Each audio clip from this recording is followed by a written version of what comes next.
Once upon a time, there were 4 little rabbits, and their names were Flopsy, Mopsy, Cottontail, and Peter. They lived with their mother in a sandbank, underneath the root of a very big fir tree. "Now, my dears," said old Mrs. Rabbit one morning, "you may go into the fields or down the lane, but don't go into Mr. McGregor's garden. Your father had an accident there. He was put in a pie by Mrs. McGregor. Now run along, and don't get into mischief. I am going out." Then old Mrs. Rabbit took a basket and her umbrella and went through the wood to the baker. She bought a loaf of bread and 5 currant buns. Flopsy, Mopsy, Cottontail were good little bunnies and went down the lane to gather blackberries. But Peter, who was very naughty, ran straight away to Mr. McGregor's garden and squeezed under the gate. First he ate some lettuces and some French beans, and then he ate some radishes, and then, feeling rather sick, he went to look for some parsley. But round the end of the cucumber frame, whom should he meet but Mr. McGregor? Mr. McGregor was on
twitched as if it were alive.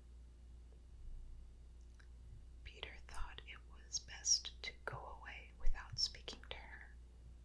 He had heard about cats from his cousin, Benjamin Bunny. He went back toward the tools shed, but suddenly, quite close to him, he heard the noise of a hoe. Scritch, scratch, scratch, scratch. Peter scuttered under the bushes, but presently, as nothing happened, he came out and climbed upon a wheelbarrow and peeped over. The first thing he saw was Mr. McGregor hoeing onions. His back was turned towards Peter, and beyond him was the gate.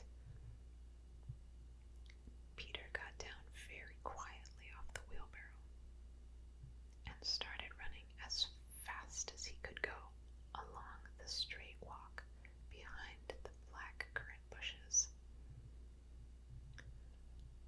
Mr. McGregor caught sight of him at the corner, but Peter did not care. He slipped